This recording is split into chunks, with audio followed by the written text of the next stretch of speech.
General Anil Chauhan CDS, उनकी एक statement देखी जिसके अंदर उनसे पूछा जा रहा है कि कितने भारतीय जहाज गिरे, तो उन्होंने इसके ऊपर कहा कि कितने गिरे ये मैटर नहीं करता, लेकिन क्यों गिरे ये जरूर मैटर करता है।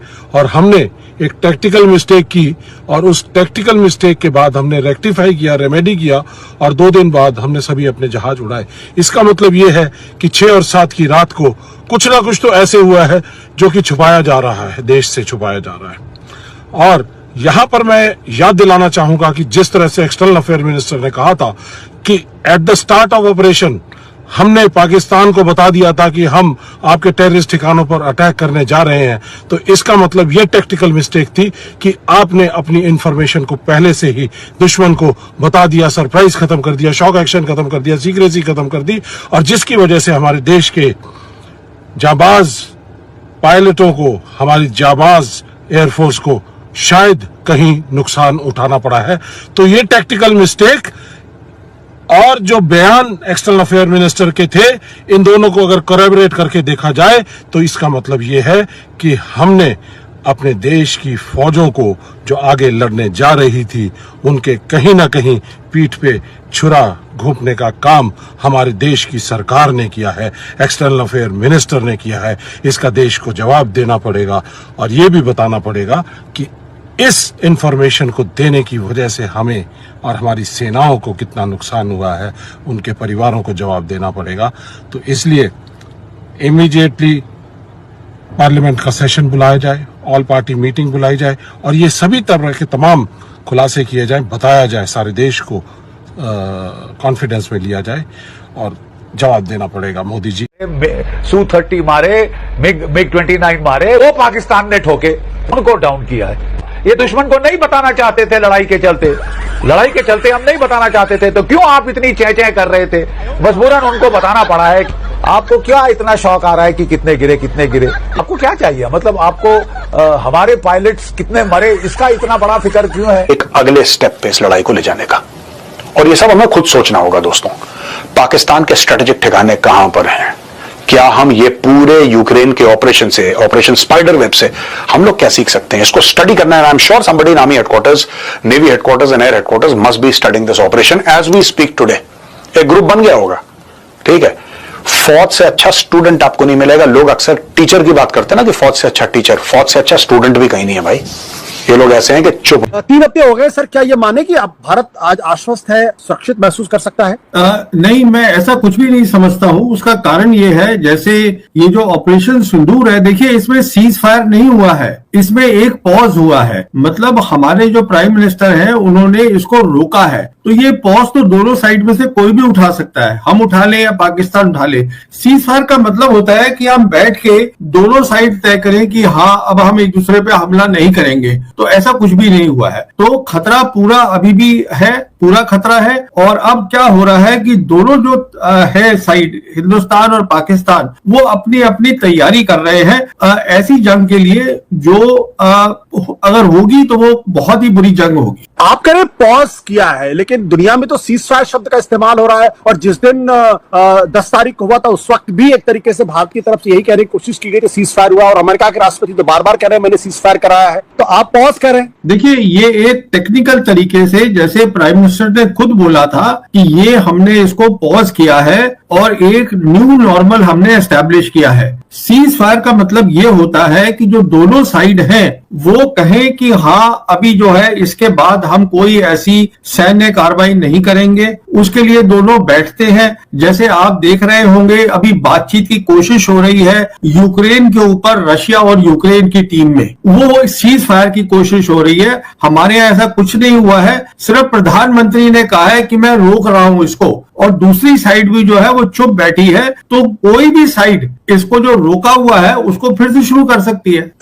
इसका मतलब है कि ऑपरेशन सिंदूर जारी है, लेकिन उस तरीके की तो कोई घटना दिखाई नहीं पड़ी। तो 7 तारीख को हुआ या 8 तारीख को हुआ या 9 तारीख को हुआ या 10 तारीख को हुआ, होगा, एक तरीके की शांति पूरी तरीके से? देखिए, अभी ऑपरेशन सिंदूर जारी है और इसलिए आपको वो घटना नहीं दिख रही है क्योंकि अब तैयारी के उसमें दोनों तरफ आ गए हैं। पाकिस्तान अपनी तैयारी कर रहा है, हिंदुस्तान अपनी तैयारी कर रहा है, क्योंकि ये तय है कि जब तक ये मामला सीज फायर नहीं होता, जो अभी तक नहीं हुआ है। अच्छा, सीज फायर के लिए पाकिस्तान ने अपनी शर्तें रख दी हैं। वो कह रहा है कि हमको नॉर्मल रिलेशन चाहिए हिंदुस्तान के साथ। अगर आप पानी की बात करेंगे, अगर आप ट्रेड की बात करेंगे और सबसे इंपॉर्टेंट अगर आप कश्मीर पे बात करेंगे, तो हमने इसमें कोई अभी बात नहीं करनी है। तो अभी जो है, जो आपने 4 दिन देखा था, वो आपने एक्शन देखा था। अभी वो एक्शन की तैयारी हो रही है। आप बार बार कह रहे हैं एक्शन की तैयारी हो रही है, लेकिन अब एक्शन क्यों होगा? क्योंकि अब तो पहलगाम जैसा कोई प्रोवोकेशन तो है नहीं, या आपको लग रहा है कि पहलगाम जैसा कोई प्रोवोकेशन आ सकता है? देखिए, ये प्रोवोकेशन आए या नहीं आए, जैसे मैं आपसे कह रहा था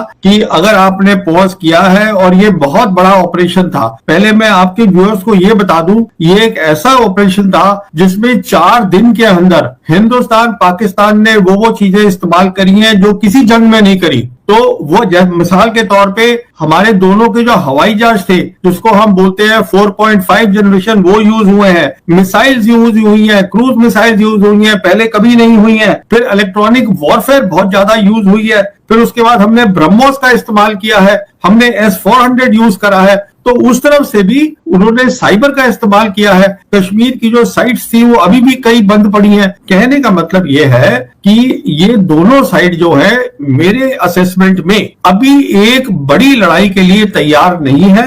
दोनों चाहते थे कि इसमें रोक आए, वो रोक आ गई है। अब दोनों तैयारी कर रहे हैं। अब आगे क्या होगा, आतंकवादी हमला होगा या उसके बिना कुछ होगा, ये कहना अभी मुश्किल है। पर अगर तैयारी हो रही है, और साथ में 2 बातें और देखिएगा, पाकिस्तान की तरफ से जैसे आपने बताया, जो आसिम मुनीर है आर्मी चीफ, वो आज भी आर्मी चीफ है, पर उनका रैंक जो है 5 स्टार कर दिया है। इसका मतलब ये है सिर्फ वही फैसले लेंगे लड़ाई के और पीस के हिंदुस्तान के साथ। और चाइना अब खुलकर सामने आ गया है कि हाँ, हम सपोर्ट करेंगे पाकिस्तान को। तो कहने का मतलब ये है कि ये एक बहुत टेंस सिचुएशन है। इसको आपके व्यूअर्स को समझना चाहिए। अभी कोई सीज फायर नहीं है। खबरों को देखकर यही लगता है कि अमेरिका भारत को घेरने की दुकान खोलकर बैठा है। हर दिन एक अलग आइटम लॉन्च कर देता है। भारत को लेकर उसकी जुबान कहीं से फ्रेंडशिप वाली नजर नहीं आती। किसी को समझ नहीं आ रहा कि ट्रंप और उनके सचिवों की बातों का प्रधानमंत्री मोदी जवाब क्यों नहीं दे पा रहे, साइलेंट क्यों हैं? चुप रहने की यह कौन सी डील है?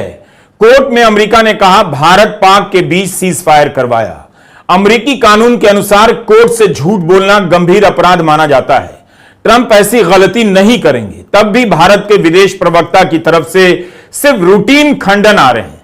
इन सब पर प्रधानमंत्री के स्तर पर कोई जवाब नहीं आ रहा। ट्रेड की लेंगे, सिंदूर देने वाला का चप्पल देख रहे हैं, इससे मुंह लाल कर देंगे। हमारे घर अगर कोई, हमारी माँ का रक्षा करने के लिए मेरे बाप है, हमारे घर में सिंदूर देने के लिए जो भी घर में महिलाएं हैं उनके पति हैं। मोदी जी को ये अधिकार किसने दे दिया? वो अपनी पत्नी को सिंदूर देगा क्या? आखिर देश का प्रधानमंत्री, देश का राजा अपनी बीवी को रानी बनाकर लाएगा क्या? अपनी पत्नी को सिंदूर देंगे क्या 2 चुटकी? वो आज भी उनकी पत्नी का एक बयान आया था कि अगर वो ले जाएंगे तो हम आज भी जाएंगे। वो बेचारी औरत जिसने पूरी उम्र अपने मोदी जी का इंतजार करते हुए उसने गुजार दिया, तो क्या उसको मोदी जी लाएंगे क्या? है जवाब आपके पास? मतलब मोदी जी कहते हैं कि देश के लिए हमने अपने परिवार को छोड़ा है। ये चूतिया, पूरा देश मेरा ये परिवार। चूतियापा है। देश का राजा वो जो अपनी पत्नी को रानी बना के रखे। देश का असली मर्द वो जो अपनी पत्नी का पूरी दुनिया से रक्षा करे। ये नहीं कि अपने अयासियों के लिए और अपने घूमने फिरने के लिए और अपने आप का नाम बनाने के लिए हम अपनी बीवी को छोड़ दे। पहले के समय राजा होते थे, महाराजा, जिनकी कई रानियां होती थी। सभी रानियों को एक बराबर राजा रखता था। लेकिन एक चीज जानते हैं, कभी भी उन्होंने अपनी रानी को छोड़ नहीं दिया प्रजा के लिए। ये राजतंत्र होता था। आप अभी भी राजतंत्र ही चला रहे हैं, क्योंकि जनता को तो उसका अधिकार ही नहीं है। जनता से उन्होंने बिना पूछे सीज फायर का ऐलान कर दिया। जब युद्ध की बारी आई तो आपने सबको बैठाकर बात की। जो भी लोग हैं उनसे पहले क्वेश्चन करिए सर, कि यार जैसे ही ये वाकया हुआ उधर पहलगाम में, इधर मोदी मीडिया पर फिजूल विश्लेषण शुरू कर दी। इसमें कोई लॉजिक है? मोदी से नहीं पूछेंगे उत्तर, ये क्यों हुआ करके। अच्छा, पाकिस्तान पर हमला करो ताकि वो हम पर हमला करे, यही हल है। एक बात बताइए, अच्छा, जब हमने यहां से रॉकेट मारे तो उन्होंने यहां रॉकेट मारे, लगातार मारता रहा, ठीक है, यहां दिल्ली से उधमपुर तक रोज बम फूटता रहा। सेना को पता होता है अगर पाकिस्तान पर हमला होगा तो हम पर भी होगा। जब ये पता होता है कि भाई हम कुछ नहीं कर सकते, पाकिस्तान बहुत शक्तिशाली देश, हर लिहाज से हमसे आगे है, ओबियस सी बात है, फिर ये सब होने के बावजूद हमारी सेना रोज बदमाशी क्यों करती है? सर, मैं आपको एक एग्जांपल से समझाता हूं। मोदी का ये तरीका बर्दाश्त से बाहर है। क्या आपने पहले कभी सोचा था कि पाकिस्तान का ड्रोन दिल्ली तक आ जाएगा? हम बोलते हैं कि यार, मतलब हम प्रार्थना करते हैं कि एक महीना भी नहीं बीता है जब हर हमले के बाद इस एकता का गुणगान किया जाता था, लेकिन तेजी से कभी पटेल, कभी नेहरू, कभी बकरा, कभी वक्फ को लाया जा रहा है, लाया ही जाएगा, ताकि जनता को भटकाने के लिए और कोई रास्ता बचा नहीं। तब भी अमेरिका से खबरें आती जा रही हैं, ऐसे बयान आते जा रहे हैं कि जवाब देते नहीं बन रहा। सिंगापुर में रक्षा प्रमुख बयान दे देते हैं, पाकिस्तान ने भारत का लड़ाकू विमान गिराया, विमानों की संख्या नहीं बताते हैं, पूरी सरकार चुप हो जाती है। सिंगापुर में बोलने के लिए रक्षा प्रमुख पर दक्षिणपंथी ट्रोलों की सेना हमला कर रही है, उनके बारे में अनाप शनाप बोल रही है। जिस सवाल को गोदी मीडिया उठाने की हिम्मत नहीं कर पा रहा था, अब वही सवाल कर रहा है कि रक्षा प्रमुख जनरल अनिल चौहान ने विदेश में क्यों बोला, भारत में क्यों नहीं बोला। इसके पहले यह जवाब देना चाहिए, अगर भारत में रक्षा प्रमुख किसी गोदी एंकर को बुलाकर यही बात कहना चाहते तो क्या वह दिखाने की हिम्मत करता? क्या इंटरव्यू?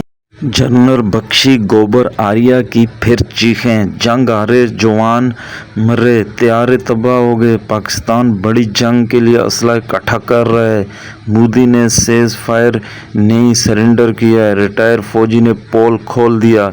मज़ीद इस तरह की रिएक्शन वीडियो देखनी है तो हमारे चैनल आदि न्यूज़ को सब्सक्राइब ज़रूर कर लें।